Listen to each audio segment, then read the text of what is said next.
The son becomes the father the son. This is all I can send you, Kal-El. It's not who I am underneath that defines me, but what I do. You want to get nuts? Come on, let's get nuts.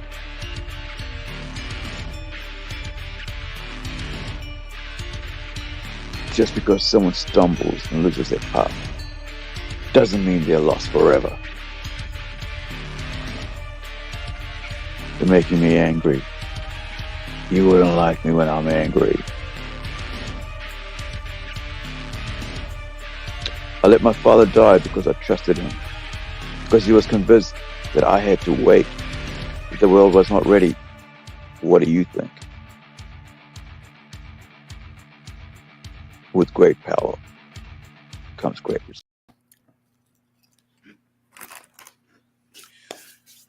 Good morning, good afternoon, good evening, wherever you are. Welcome to Toys Collecting and Unboxing with myself and Big Stu.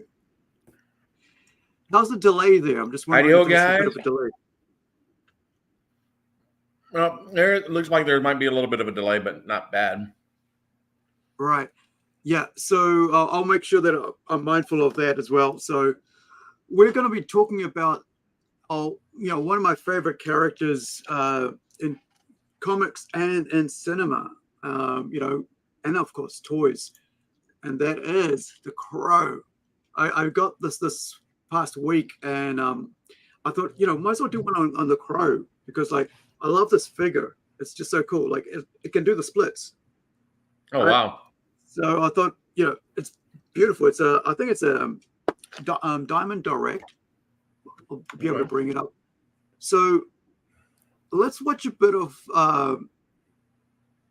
Actually, you know what? Let me bring up some news before we start anything.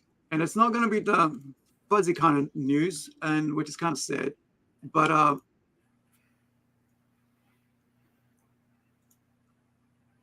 it's weird. These things automatically start all of a sudden. Didn't used to do that.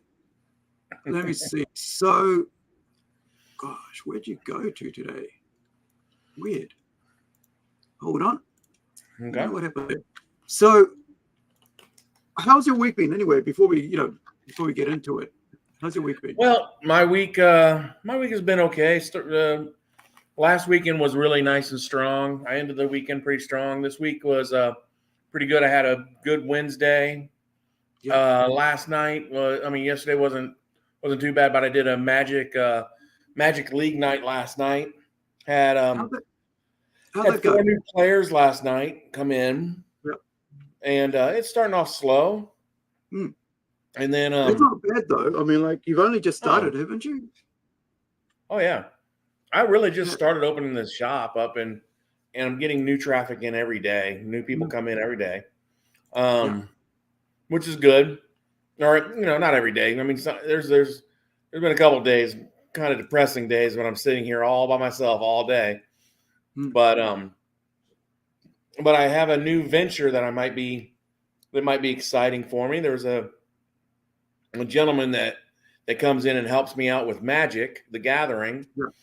And he wants to invest in my store a little bit. So he brought about 10,000, 15,000 new cards in and brought them to the store.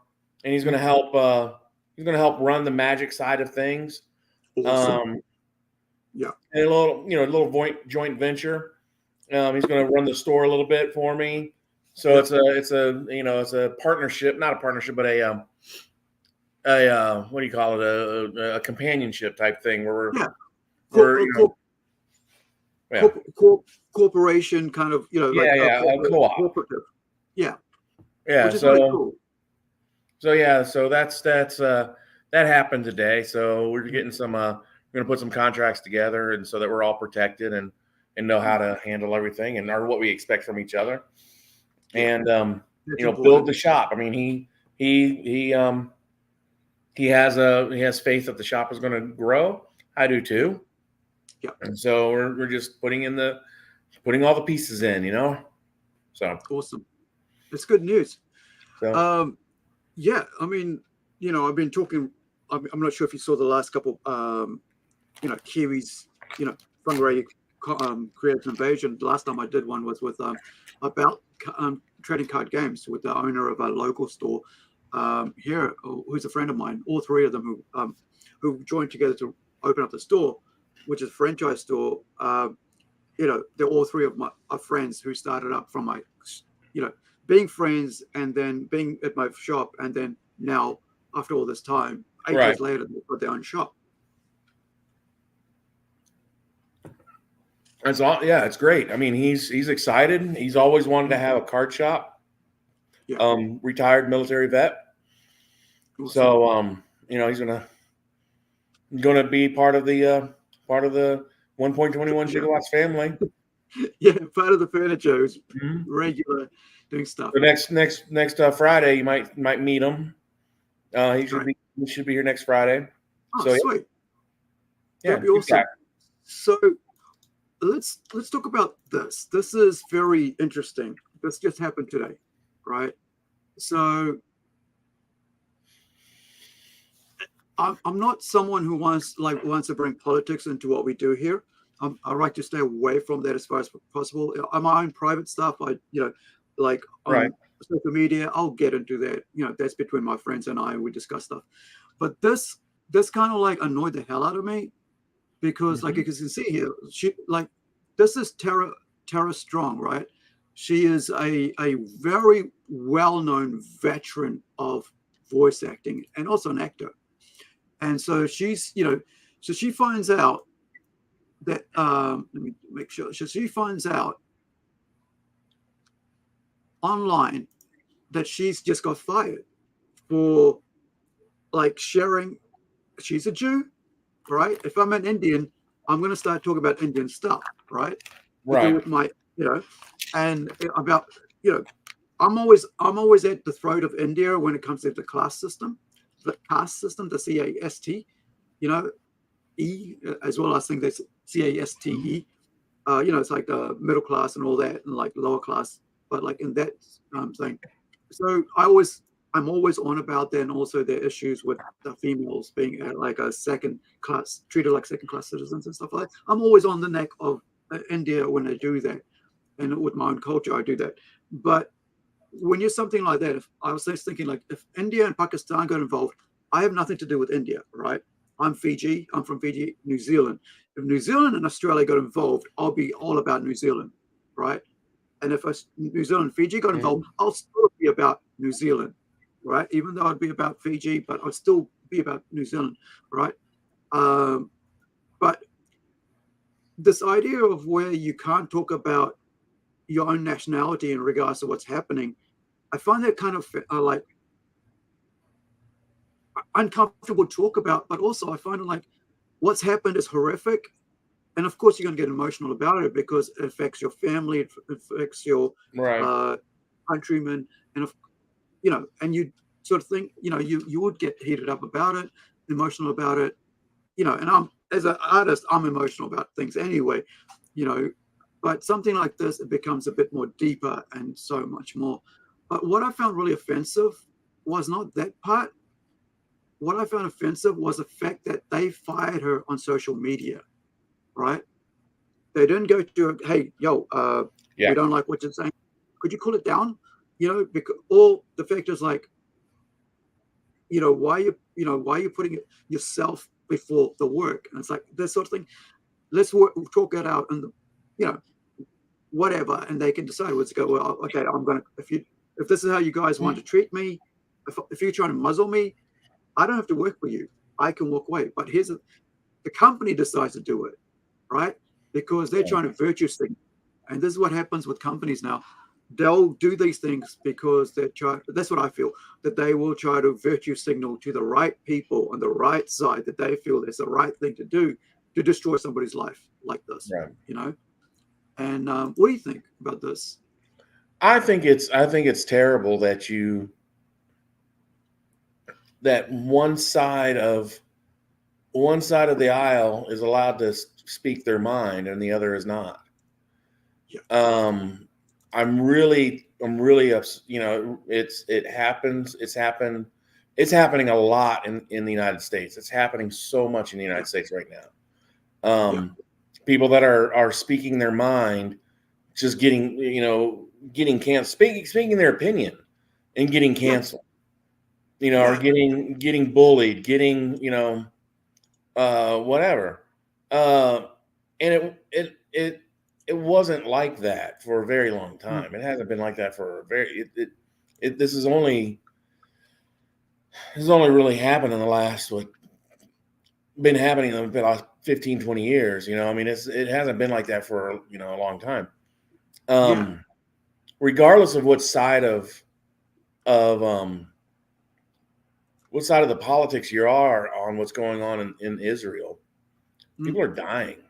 People are being hurt. You know, on both sides, right? And technically, you know, in reality, one side, one activist in that conflict isn't really the instigator, isn't instigating things, and she pointed it out. Yeah. You know, I don't know enough about what's going on in that side of the world. I just don't. It's just not in my radar. Yeah. But I know this.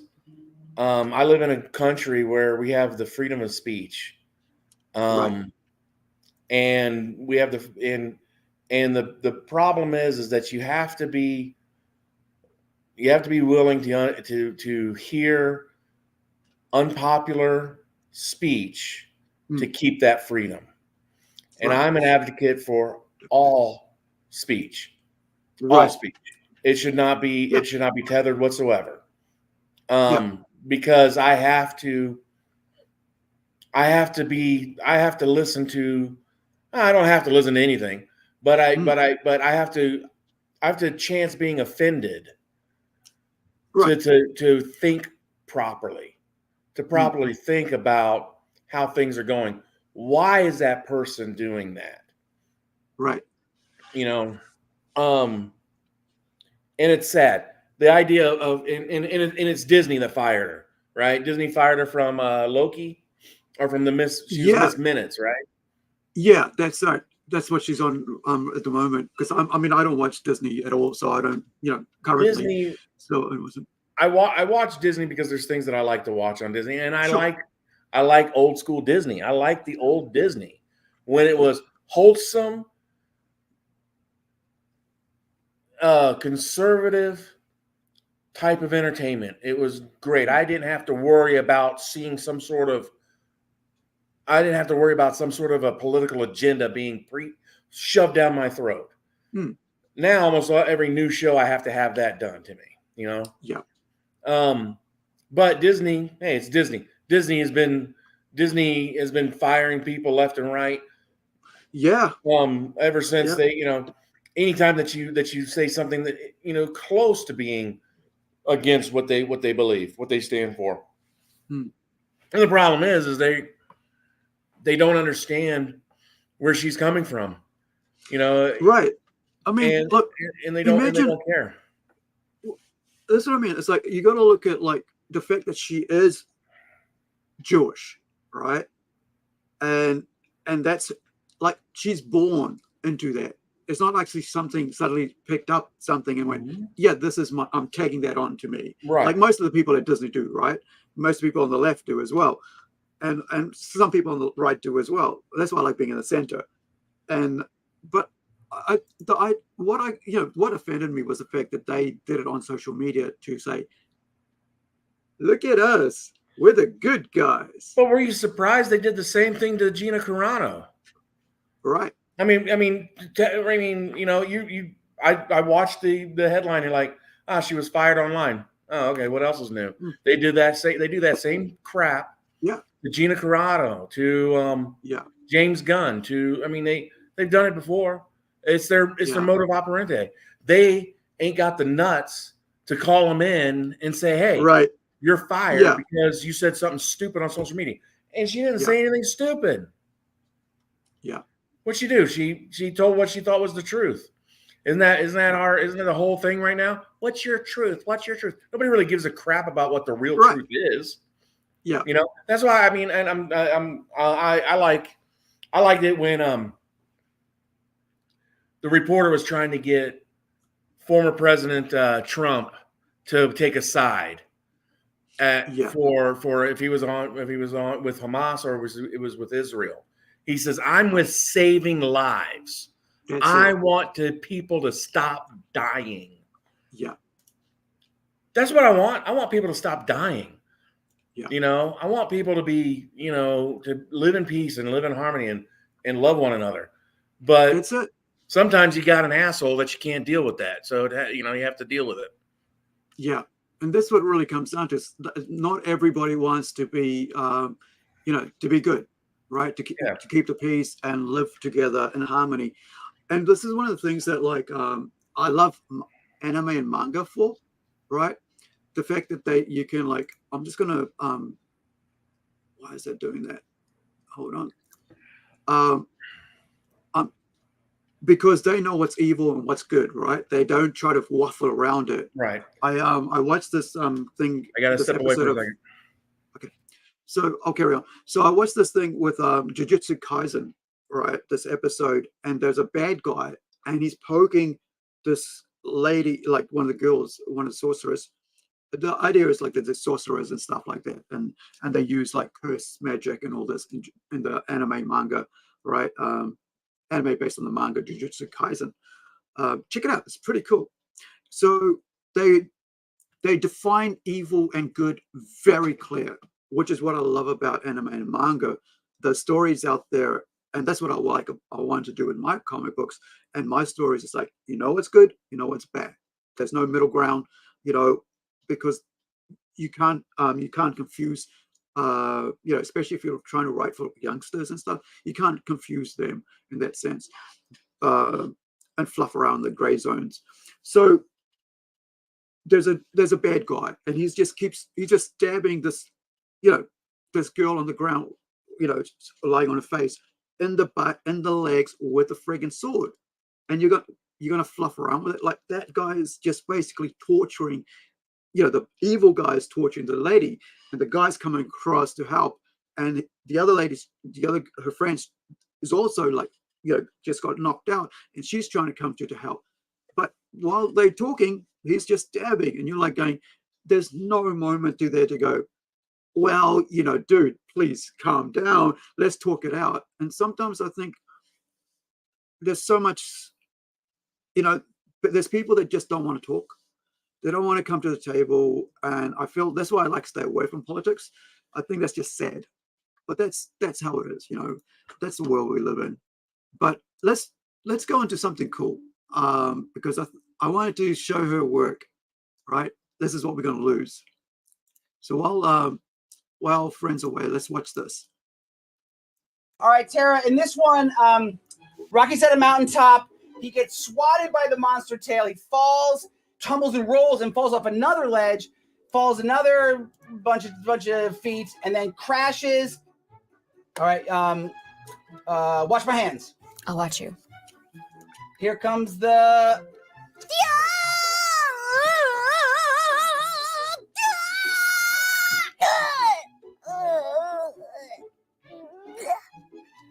Perfect. So this is the video here. My name is Tara Strong, and I'm mostly known for my animation career. I'm the voice of Timmy Turner from the Fairly Odd Parents. I wish Cosmo and Wanda were here. I was Baby Deal, and that's my camera. Powerpuff Girls. I'm just as tough as Blossom and Buttercup.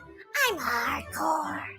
Raven from Teen Titans, Azarath, Metreon, Zinthos. Originally, I was Batgirl alongside Mark Hamill and Kevin Conroy. I've had a really fun career. Man, that was one tough montage. So I knew Timmy had to be happy, mischievous, silly, kind of nerdy. Oh, and very, very adventurous. Sorry, I was just trying to help. Bubbles had this weird way of pronouncing things, like, oh, I will have a picnic. Like, I don't know why it goes L-E like that, but... Poop Bean. The time I booked Rugrats, I just got off a plane with a screaming baby, and I'm like, that's the cry that I'm doing. And most of Dill's lines were in the stage directions. So I'd be like, okay. And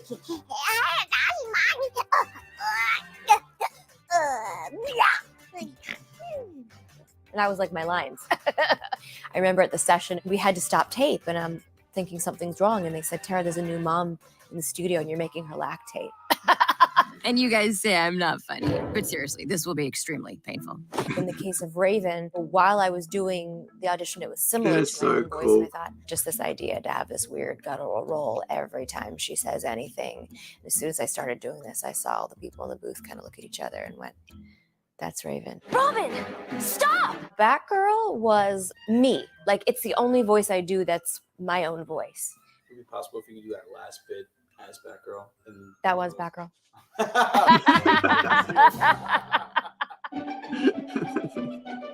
Bullwinkle, it's like that classic story, The Lion and the Mouse, that we're ripping off. When you're voice acting, you have to tap into the ability to make something believable without it being there. It's a completely different art form than on camera. You have to let the audience feel what it's like to fall off a cliff without there actually being a cliff there. Like, you gotta have to be willing to play around and not afraid to look silly. And then once you create a character, in my experience, they like live up in my brain and they're just ready to come down when it's their turn. So I don't confuse them. They all are their own entity. Basically, I'm a crazy person. So I just need a long scream as you just keep going.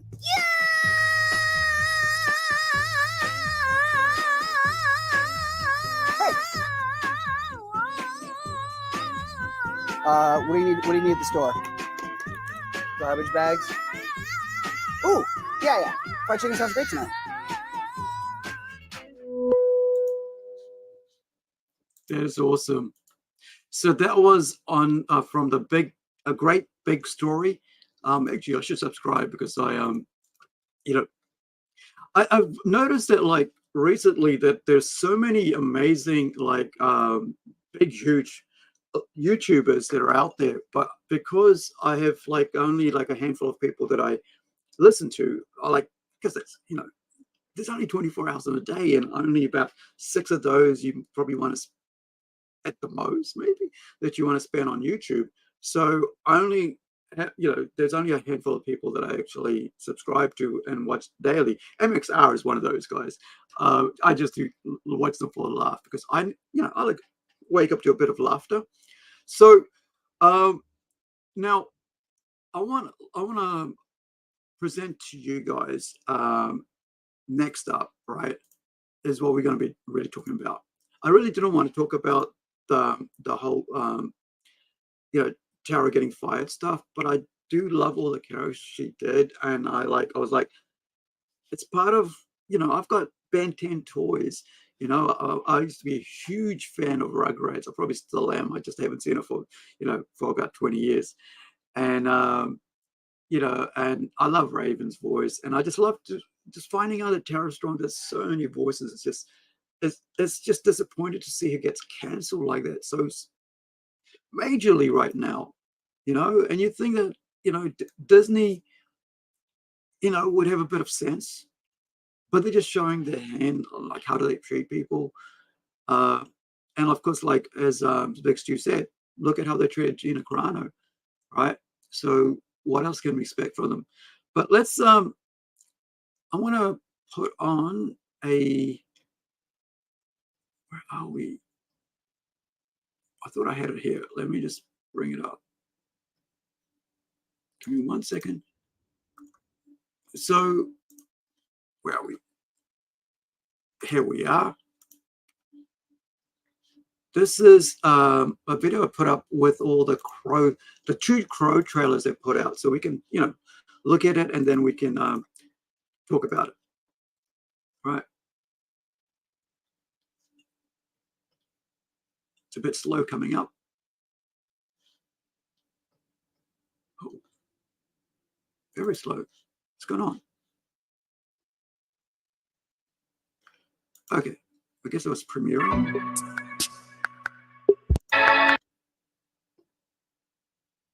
Yeah. Apologies, guys. Here we go. Right.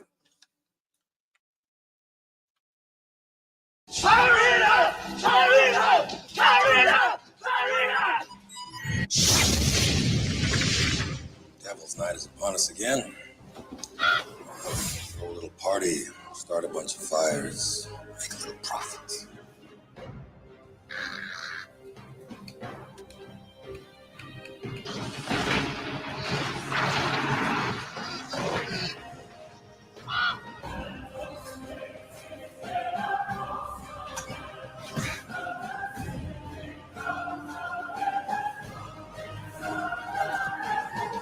You know, someone's dead. He can't come back, can we?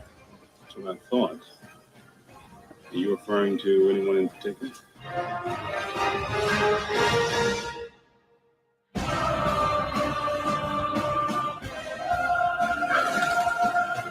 You know, my daddy used to say, every man's got a devil. You can't rest till you find him. Winked at me before he jumped out a fourth-floor window like he had wings.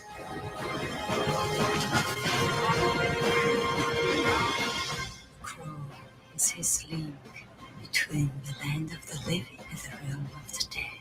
So kill the crow. Call, bang, I'm dead!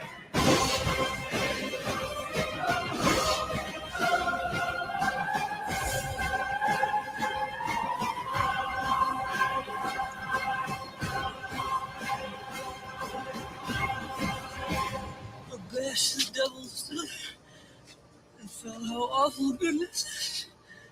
And felt how awful goodness. So that is the first trailer they put out, and then there's a second trailer Miramax put out that was mentioned. And I let me see if I've got the DVD here. I was like, I think it was Thursday. I was, while I had the power, the guy coming in to fix the meter and stuff, I did a major cleanup of all my DVDs that this is where the Batman and all the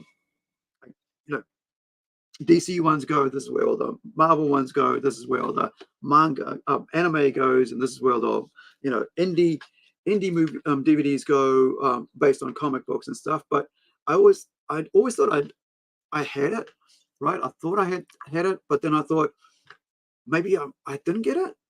But turns out I do have it. I have the Crow Brandon Lee two disc collector's edition DVD, and I actually looks like I didn't even open it when I bought it. After bringing it home, didn't even check it out, because usually they come.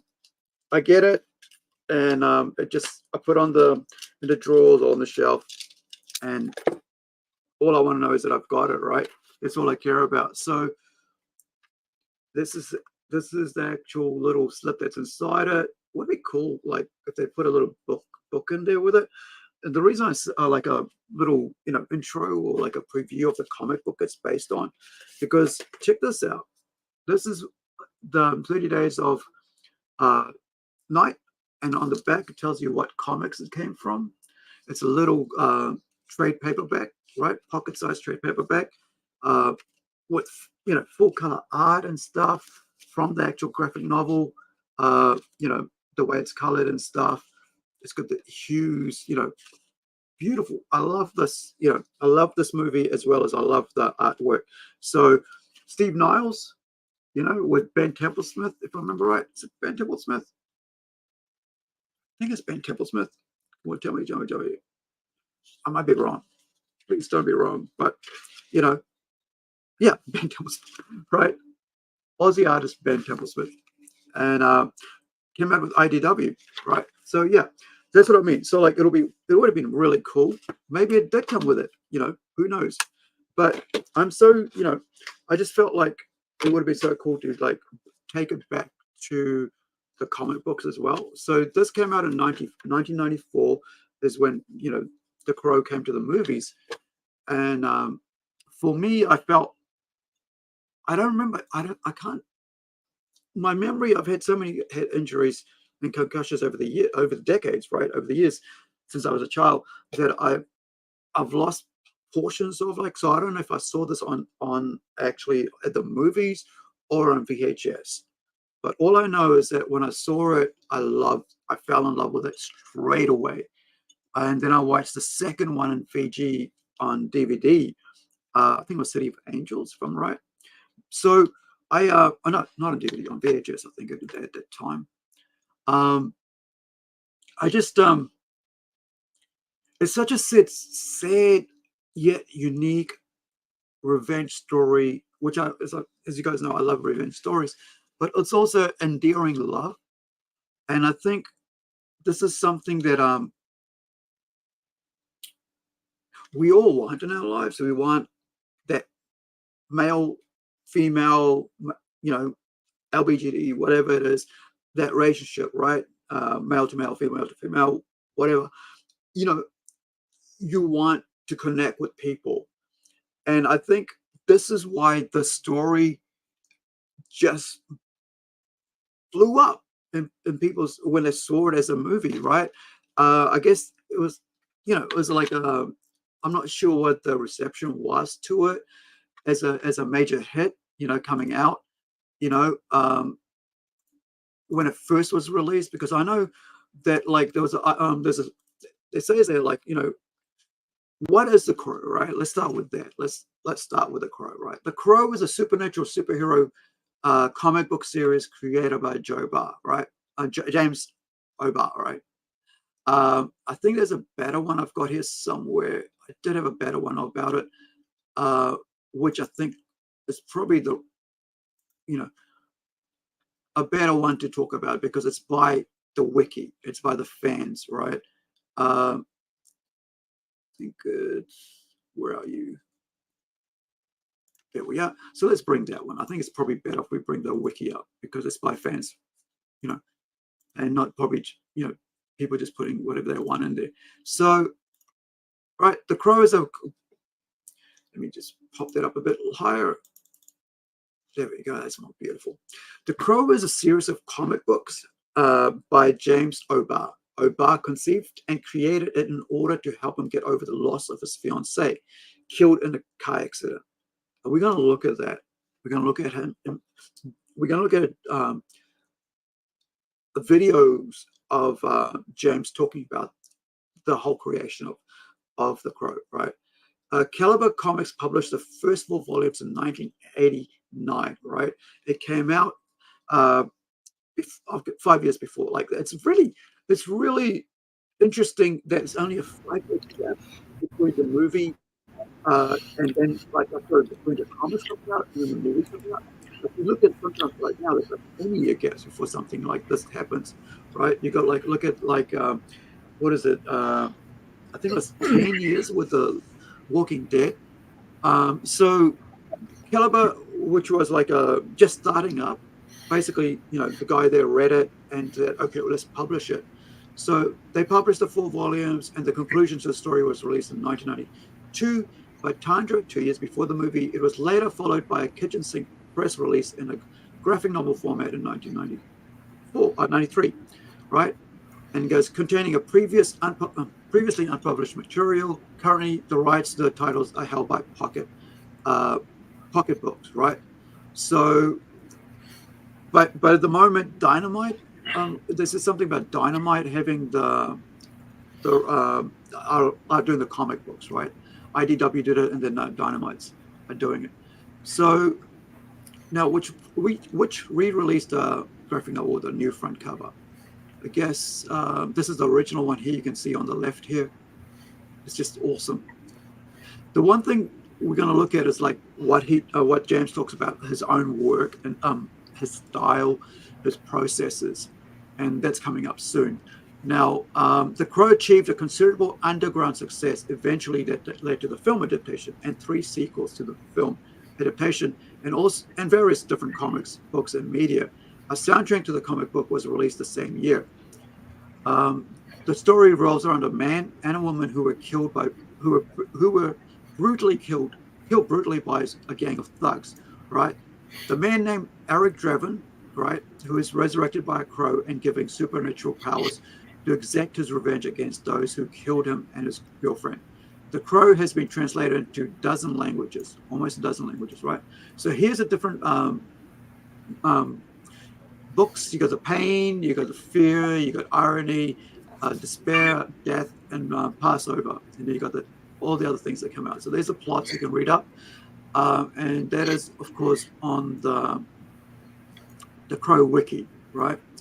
Now, I'm going to play the second, let me see here. I'm going to play the second part of that.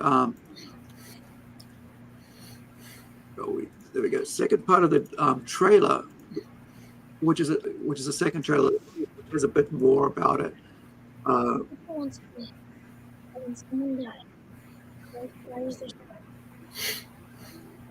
land of the dead.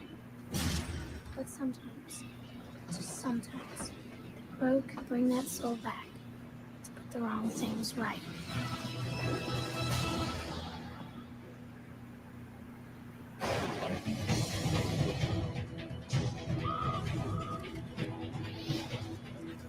You're all going to die. Is that gasoline I smell?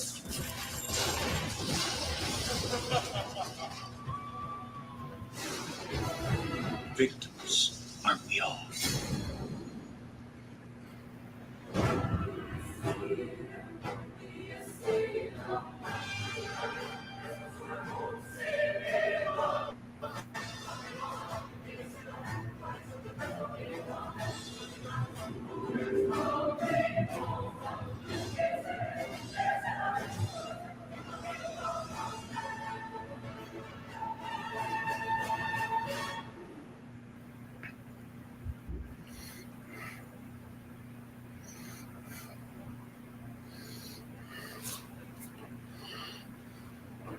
Sorry, another one we're gonna play is this one here. It's the, let's see if I got the right one. Here we go. This one's called this is where he's coming back after having died, I think. Now, the interesting thing about this is Brandon Lee, who's the actor, the son of Bruce Lee. Bruce Lee, How do you not know that? Yeah, my brain just I was like, just stop. And so, he passed away in this. You want to say a bit more about that, Stu?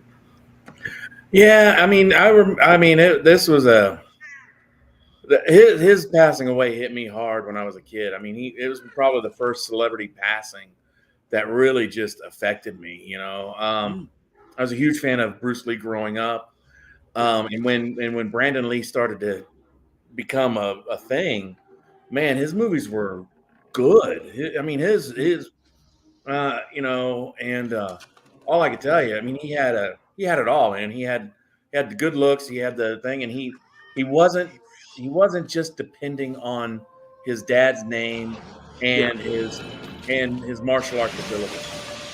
He was wanting to be a legit actor, and that was the main reason that he went for this movie. He was offered the part of Bruce Lee for Dragon, the Bruce Lee story. He's offered his dad to play his dad, but he chose this instead because he didn't want to be pigeonholed into the martial art action star. He wanted to become more of an actor, and it's just the whole movie is just tragic, and it brings me, it brings an emotional feel to it because it's just so, to know what happened, it's just so sad. It's such a sad thing that happened. The woman that, I feel the same way, right? I feel exactly the same way. When I think about The Crow, I think about the tragedy of the story itself, and then I think about Bruce Lee. I mean, Brandon Lee, right? I can't disconnect the two. I can't separate one from the other. Right. And then I think about how the character, right, came about, which is what we're going to delve into very soon. But, the tragedy of how this character came about and then you look at a loss of life on set, right? Because of we've had something like that happen just recently, right? With Alec Baldwin. With Alec Baldwin. And so everybody, when they heard about that one, they were like, Bruce Lee, Brandon Lee. Now I'm thinking Bruce Lee all the time. Right. Brandon Lee, And I'm going to tell you, I'm a gun advocate. I own a lot of firearms, and it just goes to show you that we need to educate people on how to handle firearms versus banning them. It's literally just a tool. It's a tool. And especially on the movie sets, the protocols that they set forth in the movie sets should not be deviated from. Unfortunately, his tragedy may not have been able to have been avoided. From what I understand, a piece of the blank got wedged into the chamber, and when the cartridge fired, it projected that piece out, and that's what hit him. Right. And a blank is literally a bullet without is the bullet without the lead component, right, without the projectile. And there have been tragedies where people have. There was a guy. Oh, he was in a very popular show in the 80s, and I can't even remember the name of the show, but he was joking around with a prop gun, and he did one of those things like where they were waiting on set for so long, he just went like this with the prop gun, joking like, I could die, and shot himself with a blank, and the concussion of the blank hitting him in the head caused him to go into a coma, and he was brain dead like 2 or 3 days later. Yeah, I think there's always a knee-jerk reaction whenever something with guns is involved. Right. And so nobody's talking about like, okay, let's educate. Why? Because everybody who owns a gun legally, right, knows how to operate a gun properly. Those who don't do it, illegally, they're not going to listen to rules and regulations and stuff like that. So, and that is what it is. And I think just trying to ban anything is people's going to, it's going to make it easier for criminals to get it, right? Oh yeah. Yeah. Only law-abiding citizens are affected by the ban. Right. The criminals still have access to it. Yeah.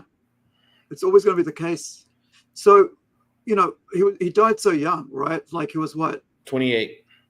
28 years old, man. And he was, he was coming up like with so much, set up like,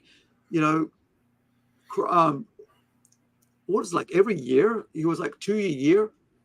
Yeah, he was. So if you go, he was going to be in that movie right there, the Rapid Fire. Right. That movie was great. That movie was really good. That was a good martial arts movie. Yeah. It played a little bit on him being his dad's son. Yeah. You can see it. You can see like, oh wow, that's his. And it's just so sad. It was just so sad that he's gone. I mean, he was, and I may say something. This may be an unpopular opinion, but I don't think The Crow would have been as successful as it is, and as it has become, if Brandon Lee survived. Unfortunately, I think it got popular mainly on that whole, art doesn't sell well until the artist is dead type of mentality.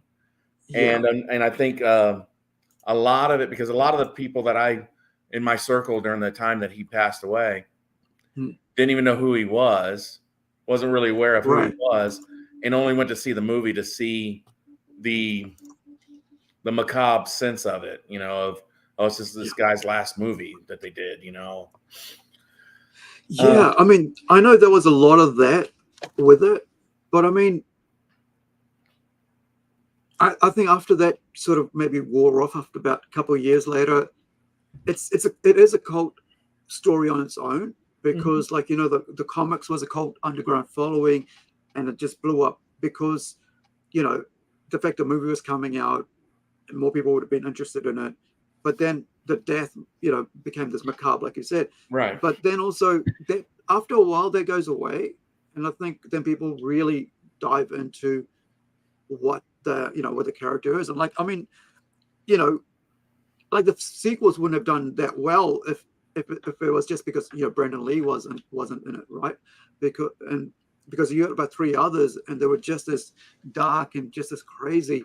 Yeah, but I think I think the sequels just pretty much just followed the same story, right? They didn't bring anything really new to it. I know the second one didn't. That's the only one. That's the only sequel one I saw. I didn't watch the Edward Furlong one, and I didn't watch the whichever one came on after or before that one. I only watched the two that actually made it to the theaters, and that was the first Crow with Brandon Lee, and then the second one with whatever that guy's name was. Vincent Perez, I think it was. Ash Corvin? No, what was his name in this one? Yeah, it must have been Ash Corvin. It's like the City of Angels. Yeah, City of Angels. Now I think the soundtrack on the first two are amazing soundtracks. There's some good music on that stuff. But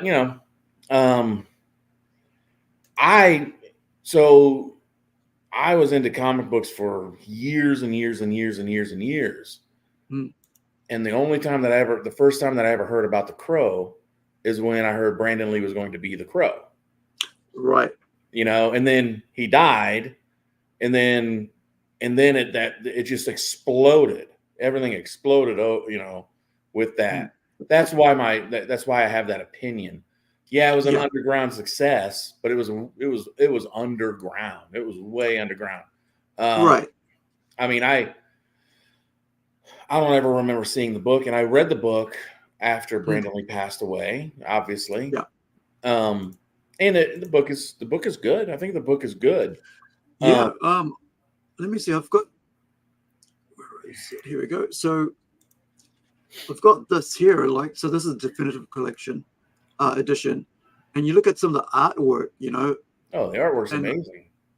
Yeah. So we're gonna look at the artwork, and then I've got this setup where we've got this. I want to look at his James O'Barr talking about it, right? So we can actually look at his his own words about it. So and I'm going to stop it every now and then, and we'll discuss it. Okay. And let me just make sure I've got this because it's interesting. He talks about his life and stuff, and I always find that stuff about the person interesting. We need it to be quiet. Telling you not to be banging shit around or turning the TV on. Okay.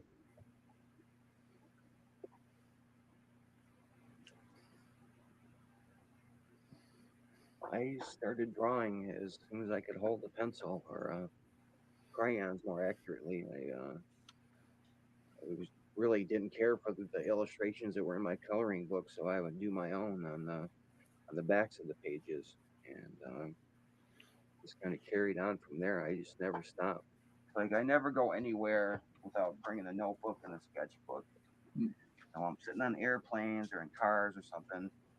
I'm trying to work out a scene or a pose or something, or writing out some dialogue, scenarios. But I probably have 100 of these sketchbooks that are just full of things from 15 years worth of stuff. I'm not like a typical comic book artist where somebody hands me a script and then I translate that onto images on the paper.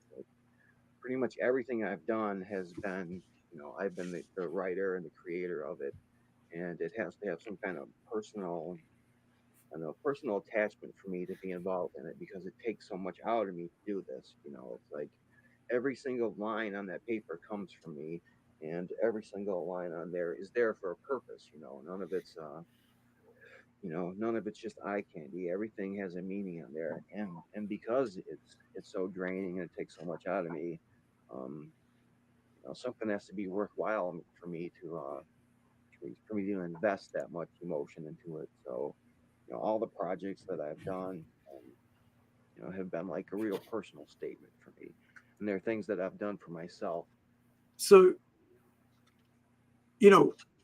myself as a writer and like artist and so forth, I kind of like when I was watching that, I was thinking like, this is why I think like when people talk about AI, there is no emotion behind that. There is no feeling behind it. It's just words and code and stuff being shoved in there.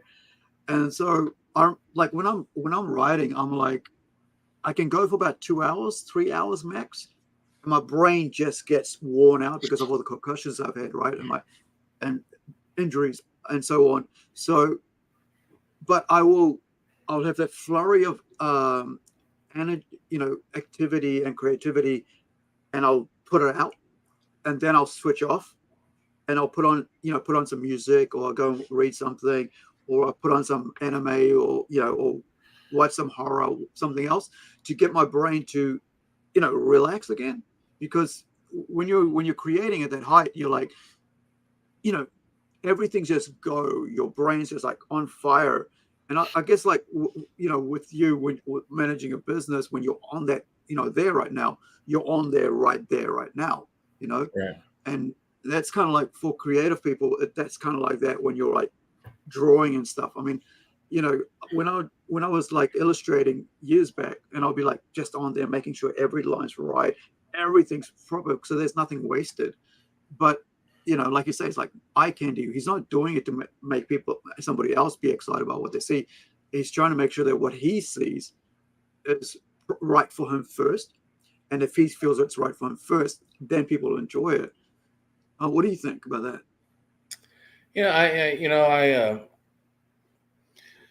I'm impressed with his work. I think his work is very, very well done. I think his illustrations are really, really well done. I can't talk. I can't really comment on the process of it, other than I've met other artists and whatnot, and I don't know the process. I just don't know his process of doing things. But the majority of artists I've met, I've worked with Jamie Tyndall.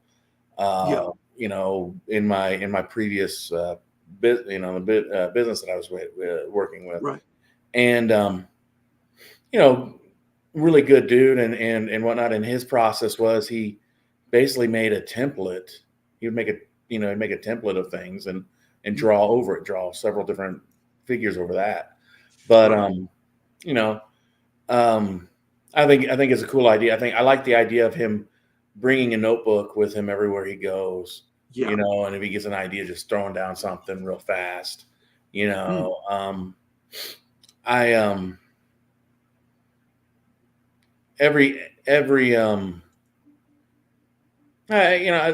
just, like I said, I think what he did was well done. Do I think it was revolutionary? I don't think it was revolutionary. I'm not, I don't think I'm trying to crap on the book or on James O'Barr. He did something that I'm not even capable of doing. Right. But Sin City, preceded that. The Dark Knight Returns, that darkness, that dark kind of genre really it's not like he invented it. He sure. And I think that's where a lot of people think had happened. And I think it's really good. I think it's really good artwork. It's iconic, but I don't think it's revolutionary. I think it was, I've seen things before that came out that were very similar and and still very good. Nothing has been, for just purely entertainment value. You know, for a long time, I thought it was kind of like a therapy or like working out all my problems or angers or frustrations out on paper. You know, and it was a lot cheaper than seeing a therapist or something. I was born in a trailer, and actually got taken to the hospital like sometime in the next week, and my birth mother was so drunk and out of it that she couldn't remember exactly when I was born. It was between Christmas and New Year's, she said. So they made my birthday January 1st. I'm the New Year's hope. You know, I spent my early formative years in an orphanage and foster care. I didn't get adopted till I was about 7. And so I spent, you know, a lot of time with a large group of kids, and with very few parental figures. And then when I did go out to be loaned out to some families on the weekends, it was never for very long, and a lot of times it just wasn't a very good situation. I mean, some of these people shouldn't have been allowed to have pets, let alone children. And I think there was a lot of monetary incentive for these people to do that type of thing, where they would get $100 to take a kid for the weekend. So, so when I was younger, I found it was best to just, be quiet. You know, don't draw attention to yourself. Just kind of go over into the corner and entertain yourself for a while, and try not to bring anything bad down on yourself. And in fact, I'm sure some of these families that I went with thought I was retarded or something, because I never said a word, and I didn't interact with anybody. I just kind of stayed to myself. So as a result of that, I didn't have very good communication skills as I grew up, and as a result of that, I learned to express myself on paper, and which has worked to my benefit since then. I never had any formal art. So it's interesting to I mean, this is the first time I learned about it this week, right? Because I wanted to go find out after I received this. I was like, what else? Let's talk about who Joe Barr is. Let's find out. I want to learn more about him, because I haven't looked at The Crow since 2005, maybe. That's how long was the last time I actually thought about The Crow, and really thought about it. And I don't know. I think what I had to do, because I was doing film school and we're looking at it that way at storytelling. And I'd actually just bought a couple Crow back issues at that time, and the comic books, right? And so I didn't know anything about his upbringing, that he was an orphan, and how he was brought up, and the fact that he had all these issues, being a child. I've noticed, I know it happens here in New Zealand as well, where parents aren't able to look after their kids. They get bounced over to auntie, uncle, grandma, or they get taken out of the home completely. I was a friend of mine. This is going back about maybe 2000, probably, yeah, about early 2000. I was living with a friend of mine, and he was a solo dad, had 3 kids, and one of them was basically taken out away from him. And the other one was with a mother, and he had the oldest, right? So, no, I think it was the baby. Yeah, the baby was what court ordained, right? Family. And I had to actually go with him to court to talk about how he was a good dad, that he could have his child back, that he was, that he had gotten his life right. He had, got away from drugs and, not drugs, from alcohol, because of, and his partner was seeing somebody else, was going to get remarried, and he was on his own. He loved his kids. He'd got his life right. And we went to pick up the baby to take him, go and take him away for lunch or something. And I remember hearing them swearing around the baby. And because of the time I was there, I was religious. But I also, even now, I don't like kids hearing people swear around them. I myself have purposely trained myself not to swear around children. But, I just felt like, are these the people that are going to look after this child? Is this how they behave? There's bottles of beer out on the freaking, on the driveway and the recycle, like a whole bin of them. And then they've got the baby here. And where it could be better if he was with the mother or the father who really wants the baby. And it felt, I opened my mouth and I said, I saw this child not being looked after really well.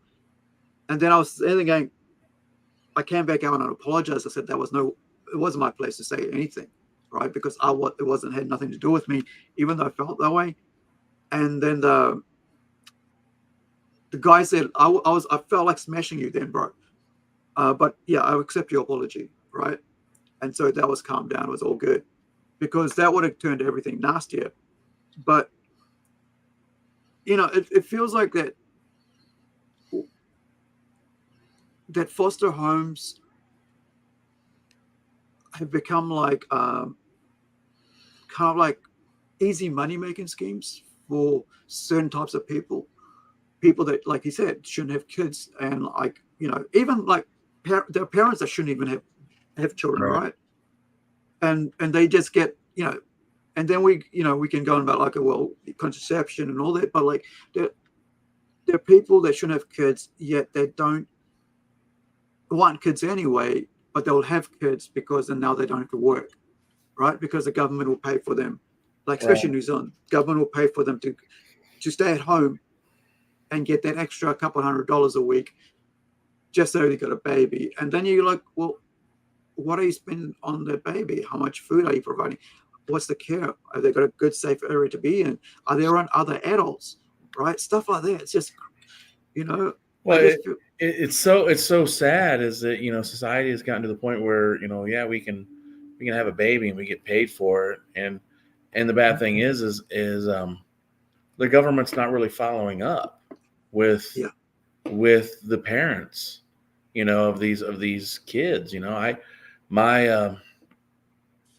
My best friend's sister, she got pregnant as a teenager. And between the time that she was 15, when she had her first kid, she was 15, until a few years ago, she had a baby almost every year. Yeah. I mean, it was just ridiculous. I'm not saying she had 20 kids, but she had like 8 or 9 children. Yeah. And what it was is she was getting a stipend, a monthly stipend from the government to help take care of these kids. And, the child services really wouldn't show up and do anything. The kids were just living in filth and, dilapidated house. She literally was living with her father and literally just pretty much destroyed his house. Yeah. And then the kids grew up and they did not become productive members of society. Yeah. So we had one non-productive member of society that we were paid for to have kids. Yeah. And now she has 9 kids, and one of them did get adopted. One got pulled out and adopted. Yeah. But the other ones all turned into non-productive members of society, which is you're just multiplying the problem. And it's sad. It's so sad.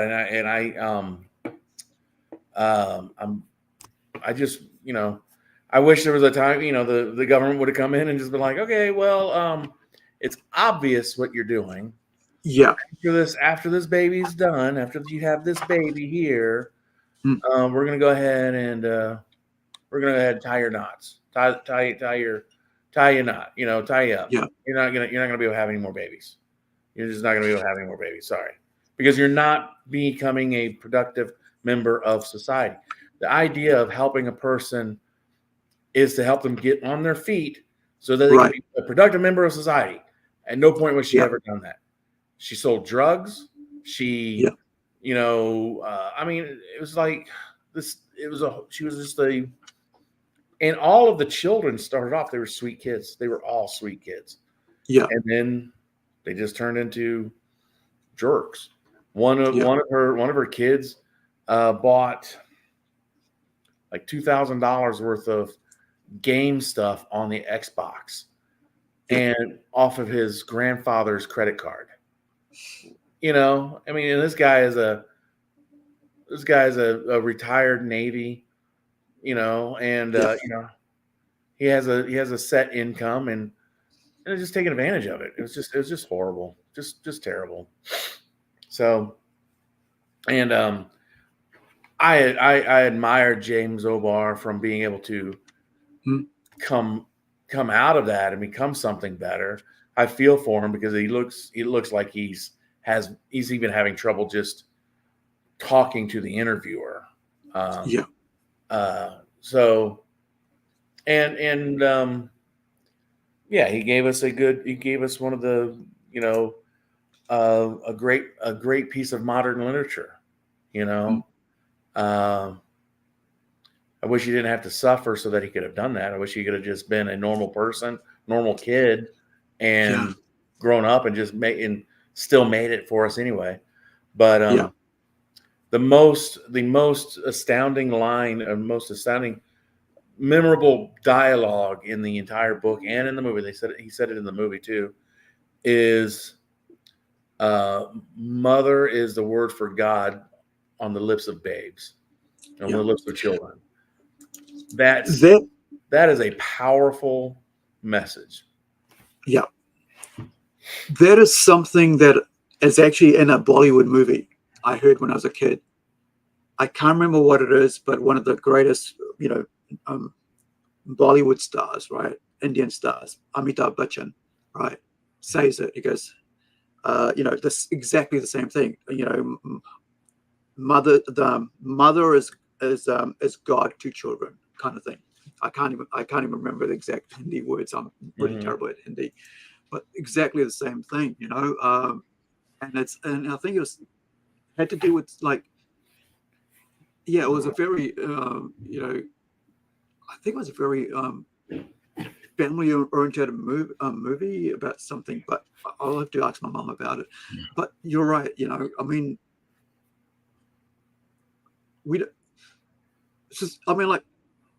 we beget what we are, right? And you sort of like whatever we are, we'll be, as our children will become that, and we hope that they'll be better and they'll make life easier for them. But I think a lot of times now we just strive on emotion and we let people, like you're saying about feelings, right? Operate on feelings rather than pragmatic thinking and stuff. And and I mean, it's amazing to see, what he's gone through, and to be able to come out and create something amazing. We'll just carry on and see what's going on. Everything was kind of self-taught. Hold on. Everything since then. I never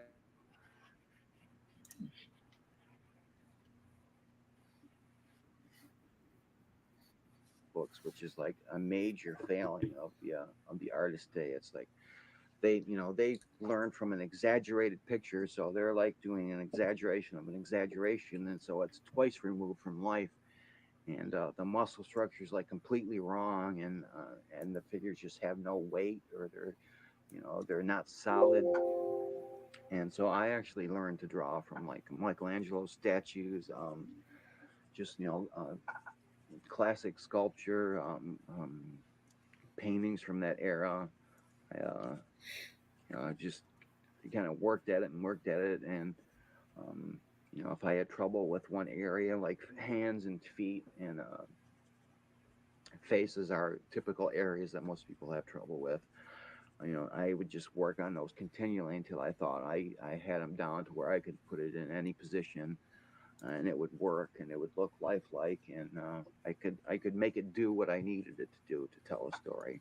Believe it or not, I got like a failing grade in art class.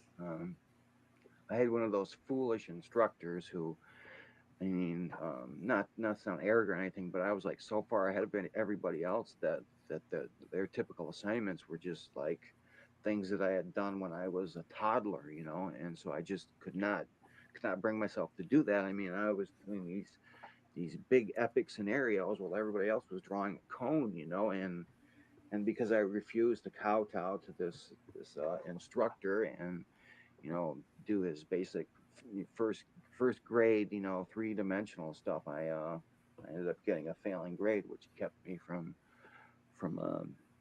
placing higher on the graduation list. But I mean, that wasn't anything I was concerned with at the time. My adoptive parents were blue collar, hardworking people from down south. They didn't see art as any type of career. It was just kind of a hobby to waste time with. I think they thought drawing was the equivalent of playing cards. It was just something to do, and I don't know. It kind of reached an apex in my teenage years where I was forbidden to draw in the house because I was wasting so much time, and was told to go out and get a real job, which I subsequently had to do. Washing dishes at a restaurant or working at the nursing home. And for a long time, I wasn't allowed to draw in the house. I would have to go to the library or do it at school, just in secret. Up until I was like 16, I kind of felt like my life was this. I hear that from a lot of artists, like, because I mean, like, you know, it's got a lot to do with like parents wanting to, set the kids up in some sort of like secure job, Right. and not so much about, because they see you going to be a doctor, you're going to be a mechanic, or a plumber as a secure thing that will always be necessary and needed, and you'd be able to do that work, or a carpenter or whatever, the solid, stuff that's always needed. Right. But so, when we look back and go, oh, how bad those parents were, they think about that. But really, it wasn't. Like, I mean, I remember when I was in Auckland, working in a factory, my mum's, and I was having a hard time. This is when I was about 20, or I think about 20. And my mum said, dude, why don't you come back and get educated? Go do your second, go complete your chef's course, and you'll have that, and then, and that of course came in handy for 3 entire years while I studied, as a filmmaker. Like, I studied to be a filmmaker for 3 years.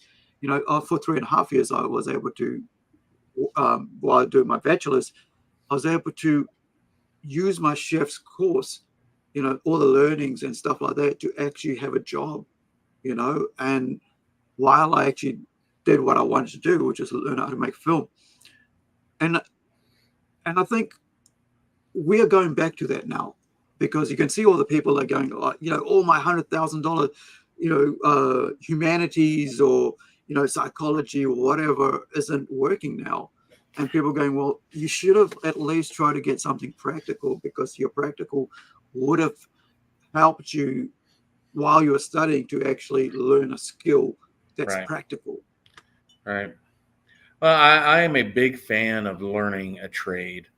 I am a huge fan of learning a trade, because a trade is going to always stay with you. You're always going to be able to find some sort of a work. As far as parents not being, for lack of a better term, supportive of an art career, I don't hold that against parents. I'm not upset with parents. Parents want the best for their kids, and they do not want their children to fail. And parents understand how difficult it is to get into some of these fields. It's difficult getting into regular jobs. Right? Now, pile on top of that of getting into a comic book gig, right? Would we be talking about James O'Barr today if he wasn't a talented writer as well? Right? You know, if he didn't write the story of the crow, but was only an artist, would he have gotten work doing his craft? And that's a good question, because there's obviously a reason that he wrote his own book, right? So and I'm grateful for it. It's great that he did it. I'm happy that he did it. He gave us some good cinema as well. He gave us some good things. And that's the thing, is like, you know, would he have been as successful as he is now if he wasn't a good writer? If he's just a great artist, not a writer, would he have been as successful today? And that's a question. And you know, your parents, his adoptive parents may have only seen that he was a good artist. Yeah. And they're like, well, you know, you can't just be good to make it. You got to be super, really, really, really good. Yeah. And to make it in that business.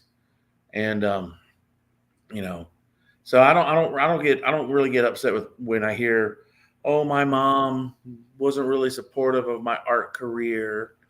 Oh, your mom was supportive of you. Yeah. And wants the best for you, and wants to make sure that you're going to be able to put food on the table. Yeah. You know, and if your mom has never done any kind of art type of thing, she's going to move towards things that she knows will put food on your table and make you be able to pay the light bill, the heating bill, and rent. You know, so I think parents get a bad rap sometimes in that community, because you know you always hear it. Oh, my parents weren't really supportive of me, really didn't want that for me. Well, parents want you to be happy. Parents want you to be successful. You know, and they just don't want you to. They want to protect you. I want to protect you. Yeah. They don't want to see their children fail, because the last thing is you want your child to fail. And I think, you know, I was on a podcast yesterday. I was just suggesting that, like, look, if you're going to be doing this, get a part-time job as well, you know, because it's going to, whatever that part-time job is, it's going to train you to be better in that practical skill while you do your art, while you do your writing, you know, because, you know, I used to do that. You know, I used to write and do the comic books for about, 2 years while I was actually going to work, doing shift work, 2 days off on the computer, you know, art, writing, back again on the computer, go to work, come back, do that. And I think, you know, that's sort of like the expectation is that, like, everybody thinks that art pays barely enough, right? And so you always got to be working at it, but you still got to make sure that you still got bills to pay. You got bills to pay. And that's what your parents want you to be able to do, to pay the bills, to be able to eat, to be able to have a shelter, you know, to have a car if you need a car to get to work and stuff. So let's go to the next one. It was an endurance test that I had to get through. It was like, you know, what more could be thrown at me? I kind of felt like God had his elbow on my neck my whole life. It was like I just had to get to the end of it. You know, I had to get to the end of the race, and then, you know, then good things would happen. And when I was 16, I met this girl, and she was like an angel to me. I mean, she was just, you know, absolutely everything I had ever wanted. And I thought, you know, well, I did it. I got to the end of the race. I got, for not caving in, for not surrendering, for, you know, fighting through that 16 years of difficulty. I finally got to the end, and I've got the prize. And she was like the exact opposite of me. I was, you know, dark and brooding and sarcastic. Reminds me of my first really girlfriend. Venomous and everything. And she was like, just like this bright white light who was always happy, and I never heard her say a foul word or a word against anyone. You know, if I would like verbally attack someone, she would point out their good points. And so it was like I don't know, it was like positive and negative. We just kind of fit together perfect. And it was just like a perfect balance. And, you know, and everything that I had found, you know, one thing in human nature, she, you know, she would point out the positive aspects of it. So I don't know, I was really enamored of her, and I just, you know, it was like meeting someone, and I just could not find any fault with her at all, and she was just like a shining light in my life, and we were together for like every day for probably 3 years. And, we're engaged, and we were supposed to be married after we graduated, and she was killed by a drunk driver, and I was like pretty much just destroyed. You know, everything that I had worked for, had been working up to, was wrapped around this person, and suddenly she was gone for no good reason. I mean, you know, it's not like she had an illness or it was something that was anticipated. Just like one day out of the blue, you know, somebody decided to get drunk and drive down a side street at 70 miles an hour, and suddenly she was just gone.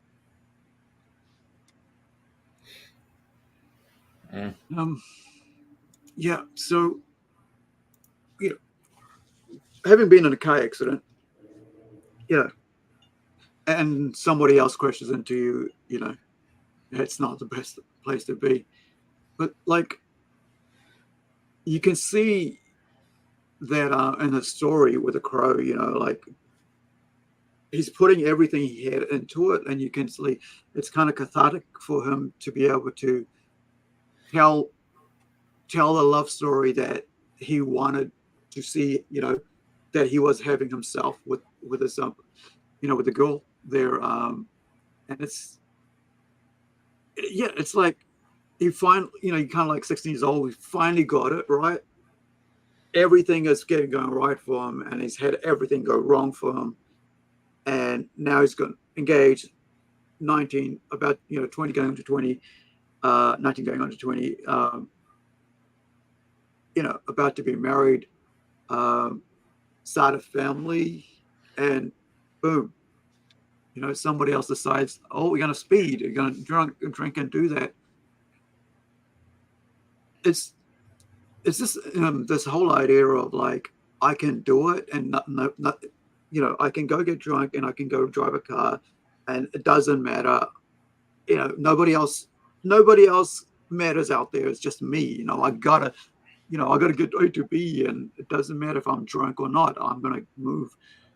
And I've been around people like that. Just the ultimate selfishness of it all. You know, Yeah. and it's just such. You know, and you like, and you see this happen all the time, yet people still keep doing it. You know. Yeah, it sucks. It's horrible. You know, feel for the guy. You know. Yeah, you know, that you know, that story of the crow is just, it is nothing but wrapped up in sorrow and sadness. Yeah. It is. I mean, you know, knowing that, I mean, you know, if the inspiration of it is his sadness of the loss of his girlfriend or his Yeah. fiancée. I mean, and then Brandon Lee losing his life. Yeah. One of the actors in the actor that shot Brandon Lee stopped acting for a very long time, and still has trouble knowing that you know, he inadvertently, you know, killed this person. It's strange that a super sad story, love story, is surrounded with nothing but sadness. Yeah. You know, you know, and I don't have much to say about it. I mean, it just, Yeah. like I said, I appreciate the story, and I don't, you know, I give my opinion about how it is. I stick to it. Yeah. You know, And I feel for the guy. I wish the guy wasn't like that. I hope he found happiness. You know what I mean? Yeah, he's got kids. He's married. He's got kids, and Very you good. know, and you can you know, you guys can watch it. You know, the rest of it, like there's 3 other parts there. It's a 40. I think it's a 45-minute all up. So it's pretty. You know, Right. it's not long, but it's pretty. Has he done anything else other than The Crow? I mean, I think let me have a look here, really, because I know he does like he's a painter as well. He was in the Marines, right? Let me see. Bibliography. So what does he do after that? He's done another one called Choke. He's been what is it like? Choke, and he's done work for different people, but I think The Crow's the one that he's like, you know, pretty much in turn, you know. Oh, there's another one called Dante's Disciples, Dead Boy. There's several other works he's done, but I think Crow's the one that really sticks out because, you know, it's that autobiographical, you know, something very, you know, very personal, and I think that's what makes it really, you know, Right. amazing. And but he does paintings as well, and like, I mean, you know, I'm not sure. I was trying to figure out, like, does he still own the rights to the Crow as a character because he's named as a creator? I've been trying to find out, but they say Pocket Books has the rights, and I don't know if they still publish it or what happened. It's kind of like something, you know, I need to dive deeper into. Let's move on to unboxing. Okay. And so Well, I don't do a lot of unboxing unboxing stuff because all my, you know, my stuff is vintage stuff, and yeah, and so a lot of it's already unboxed, and I like to just showcase it sometimes. But while you're unboxing that, I'm gonna step away. I want to share something since we were talking about an artist today. So I'm going to share a couple of things, and then I'll show you the toy that I have to showcase. Sound good? Okay. So you go ahead and do your thing, and then I'll be right back. Okay. All right, guys. So today I'm opening this very old. I must have had it for about 20 odd years. You know, Mages, Mystics, and Magicians from Vertigo, my favorite imprint from DC. You know, I don't have any of the other ones. Like you can see there, you're supposed to have Spectre, Zatanna, Dr. Fate. I probably might want to get those now somehow, but this has been around for a while. So you've got these other ones here. But let me see. When did this come out? 2000. So you could probably say just after 2000, maybe about 2007 I might have got it. And I haven't opened it because, you know, it's one of my favorite characters. Like, I have 3 favorite characters. I have Batman, John Constantine, and let me see, Batman, John Constantine, and Punisher. But now, kind of like Punisher's kind of like moved away because of what Marvel did with them, you know, with the logo and stuff. And I probably won't ever go back to buy any more Punisher stuff. I'll probably buy maybe back issues, but nothing new, right? Just because of that. And so let's have a look at this. All right, so this is held together by, of course, 3 of these little, what I love, these bread wraps, you know, bread strings, you know, packet holders, whatever. So nothing else comes with this, which is kind of interesting. So there's no holder, there's nothing, you know, stand, there's no card that I could see. It's just like, you know, it's just the cardboard backing. I think I might have paid about $35 odd back then. So, you know, it's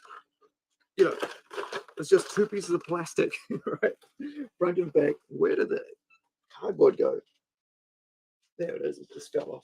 So, yeah, nothing else. You just got card and that. of course, now you get like the stand and you get like the card with it. Now you notice there's no stand for it, so which I guess you got to make sure that you set it up right so it's stands. So let me put this together so you can see if I can make it stand on its own because without the stand, right? So Oh wow, that's cool. yeah, gosh, hold on. No, it won't stand on its own, so it needs a very flat thing. So it's going to take a bit of work on that. But so let's see. So you've got very cool likeness of the kind of slightly different. I'm not sure if that exactly looks like him, but like I love the coat. I love the red, tie, which is loose, and like even this is loose here. The belt, it looks cool. I just love like trench coats. It's one thing that I love with figures is a trench coat. It's something that I own trench coats, right? For that reason, I actually have a beige trench coat. I used to have a black one, but got misplaced and ended up being lost. But it's a really good figure for something that's come out like 23 years ago. I think it's not giving me a focus on the face there. There we go. Finally got it. Right. But yeah, it's a really cool little thing. I like the head moves, but not too much. Right. It's a bit tight. Of course, I've just opened it, but like the arms are loose. Let me see. So you got the shoulder movement. You got the pins. Mm-hmm. It's got hardly any smell to the plastic. Nice plastic smell. Not really, because it's been in there for about 30 odd years, right? I mean, 20 odd years. So 20 years, yeah. Yeah. So it's not, it's such a solid piece. It kind of reminds me of this, like it's quality, right? So you can see the size between like John Constantine and, Eric Draven, but I wonder, like, I think this came out in 2021. And then you've got, like weight-wise, they're kind of similar, but of course it's got more because of being tall. But look at the details. Oh yeah. It's just so cool. The buckle there on that side. You got the buttons. They actually like. It's like what's it got? A bit of a relief, so it's like mounted. So you got the articulation there, and then you got the whole arm turns around. Then you got the elbow. Now let me see if the hand. Nope, the hand's in the coat like that, so it's solid. Right. So it's not part of that. Now the leg, totally solid. Right. Wah, wah. Yeah, but look at it. It's got dirty feet. Like 30 feet. Yeah. Yeah. It's got dirty feet. That was a time period where they were testing the waters to see if other licenses that weren't usually put into action figure form would be popular, and Constantine wasn't quite a popular character, a mainstream character at the time. Yeah. He started becoming mainstream after the Keanu Reeves movie Constantine, which is excellent. And I think Keanu Reeves is in talks of coming back and doing a sequel to that, which I would love to see. That'd be great. I would really love to see him as the older Constantine. Yeah, like 20 odd years later. Yeah. I mean, I remember seeing I don't even have a problem with the difference in the hair color and that he's not British. Doesn't bother me at all. So none of it. Like I just loved the movie the moment I saw it because I'm a huge fan of Hulk Blazer, right? Of John, and it didn't bother me at that time. No. Like, and it still doesn't bother me. I still love that movie. I've actually got the Xbox game of it as well. Mm-hmm. I've got two copies of his first appearance. And so I'm like, it's a real, it's a really important character for me. Plus, the last couple of years, I've been trying to grab all buyback orders of it all, and I think I've got 2, 3. I think something like 2, 3, 4, 5, 6, 7, 8, and so on. But I don't have number 1. But that's a couple thousand. So right. You wanted to show me something, so I got 3 things I want to show you today. Okay. I'll end with the toy. So, my father passed away last month.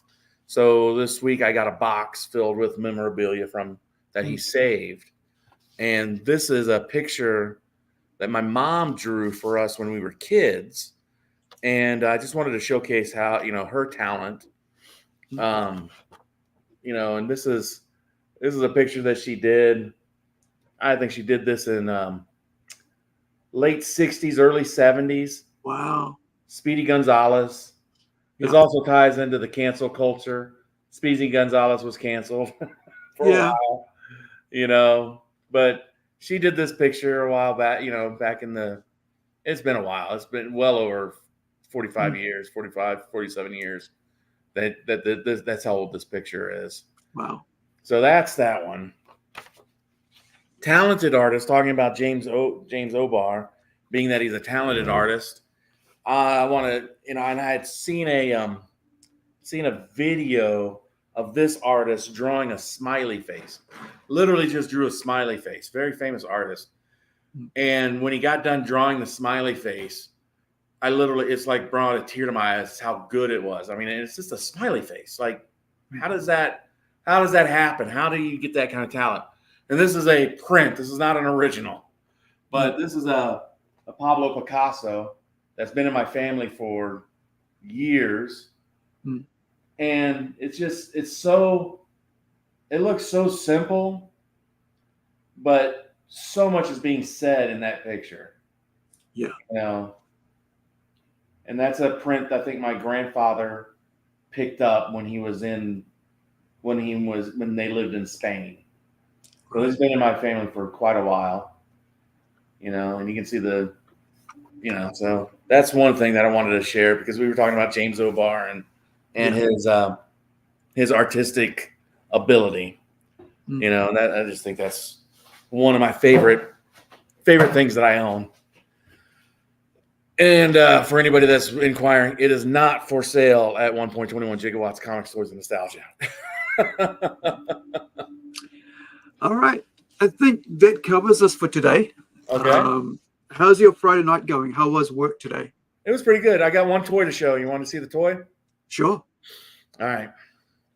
This is the G.I. Joe Cobra Bug. Oh, wow. Yeah. This is from 1988. It's a submarine. Wow. Yeah. And it's pretty cool. Got the doors that open, little seat belts and stuff inside. It's so cool. Opens up. And this comes off. This is a separate little thing. So yeah, this is what I have here. I really like this. I never owned this when I was a kid. I got this later on as an adult. I got this in 2017 actually, and this is that. So yeah, it's awesome. Thank you. It's cool, man. Like I've never seen it, so that's why I get excited by seeing things I've never seen. So when you were putting it up, I realized that I was supposed to show this off. So I picked this up this week. Oh, nice. Right. Nice. So the weird thing is, I couldn't find the Hasbro logo on it. Where's it supposed to be? Yeah, because it won't have a Hasbro logo on it. It'll be Mattel. Oh well, even that. It should be on the bottom somewhere. Nothing. It's got nothing. So I'm thinking, was this like a ripoff? What's going on here? Maybe not. It's somewhere in there. Like, does it say like Barbie? a baby seat? It's got yeah. Oops. Okay. Barbie. Does the hood open? Yep. Let me just get this. So that opens. Right. Okay. So you can put your stuff in there, and the roof opens. The sunroof opens. Yeah. Hold on. And then the other one's of course there, and that opens as well. But and also you got the back. Gosh, Back panel. Back panel opens. I think the whole thing comes out. What? Oh, that's awesome. Right. So, you know, they're going for a picnic and stuff. You know, and also, of course, the baby chair, right? Baby seat. Yeah. So it's got the 4 seats on the back, then it's got the baby seat, and it's going to be wonderfully, you know, be able to, yeah, it's all the way inside. You can see it's got Barbie, you know, all right, all over, down over the middle here, like in between. It's got Barbie there. The only thing wrong with this is, this is supposed to go. Oh, I know. Yeah, that's supposed to go up, and that's supposed to go down. Right, and there. So the only thing that was wrong was that this is a broken here. Right. Okay. Right there. The mirrors are fine. And looks like the windshield's popped out. Yeah, and so because of that's broken, you know, I thought I'm gonna have to like get some glue to make that work. But I have enough Barbie dolls to put in there. So when you glue that down, when you glue that piece together, yeah, take a little bit of sandpaper or a file, sand in the crack where the crack is, sand the sides that are going to be glued together, sand it a little bit, and then your glue, your super glue, mix it with a little bit of I want to say baby powder or baking powder or something like that. So that way it becomes more of a pasty type of thing, and then glue it together and it'll hold better. Awesome. That's good. Thank you for that. Yeah. Didn't even think about that. So there you go. Your door is open. Okay. And I'm surprised there isn't a stamp on there somewhere from the manufacturing date and year. And the seats go up and down. Look, oh, nice. That's for when that's for when G.I. Joe takes Barbie out on a date. Yeah. but check this out. Right. Very cool. Yeah. So this, you know, the seat safety thing there, keep the baby in. But that's what really, you know, kind of like why? I mean, this could only be Barbie. It's got everything Barbie on it. So why isn't, you know, got the Mattel logo and stuff on it? And it's like totally. Is the Barbie stuff painted or is it stickers? It's stickers.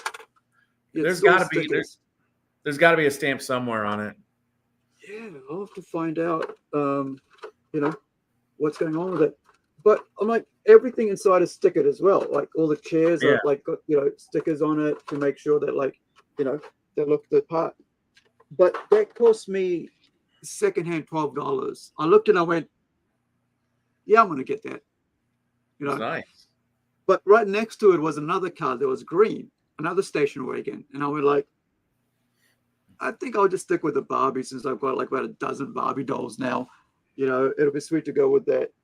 But yeah, it was a strange find, you know, and it was a most welcome find as well because, like, you know, I'm getting cars and vehicles, and like now I've got a vehicle for Barbie, and it's not too feminine, you know. It's like maybe like getting a kitchen set or something would be like a bit weird, but getting a car, you know, and then I can put Ken in there and I can put a baby in there, and it's all good. But hey, I just want to show you. I just put this here. Oops, where are we? And it's standing up. Well, look. Nice. Yeah. So, it's just, I just put it up and it stands fine. But I think it's the lean, like I think, if I put on here, the table itself, I think the table's a bit wobbly, but if I put it on there, it just stands there perfectly. But yeah, I think that covers us for this week. Awesome. You got an idea for next week? What's that? You got an idea for next week? An idea for next week. Let's think. You know, do you like wrestling? Like WWE? We did one wrestling. Yeah, we did a wrestling one a couple of weeks back, didn't we? Oh, did we? Okay. Yeah, we did that with the Jack's Toys. Do you have something else? No. I was just I have some of the wrestling toys, but it's a huge there's a huge collector deal on in wrestling figures. I mean, it's a big deal. I mean, they're on like wave 100, like 200 or something like that. It's ridiculous, but they're very popular. And but we can figure something else out. I mean, I'm not married to that at all. Hey, it's Halloween. Why don't we do scary characters? Yeah, we can do like horror stuff. I think I've got some. I think I bought something for someone, but I mean, I could do that. Like there is in here somewhere. Yeah, let's do horror. Let's do horror. All right, yeah. I'm going to send you a couple. I'll send you a couple pictures that I did from my toy photography that I've done. I'm going to send you a couple pictures, and you'll like them. So excellent. That'd be awesome. All right. Thanks, Big Stu. All right, let's put on something on the way out. Here we go. 1.21 gigawatts. 1.21 gigawatts. That is the name of my store. It's also the amount of electricity needed for time travel. And that's how you're going to feel when you step into my store. You're going to feel like you step back into 1985. My store is all about the comics, toys, and nostalgia. If you have that nostalgia itch that needs to be scratched, come to my store. It's on 601 North Main Street, Borger, Texas. Again, I am 1.21 gigawatts, comics, toys, and nostalgia. The greatest toy and comic shop in a 50-mile radius in the great panhandle of this great state of Texas. 1.21 gigawatts. All right, guys. Oh, just before we finish, did you go to the AEW Texas event? I didn't get to go, no. No, I can't. I just didn't. So. All right. I just wondered it because it was in Texas. So, but of course, Texas is huge, right? Texas is huge. Yeah.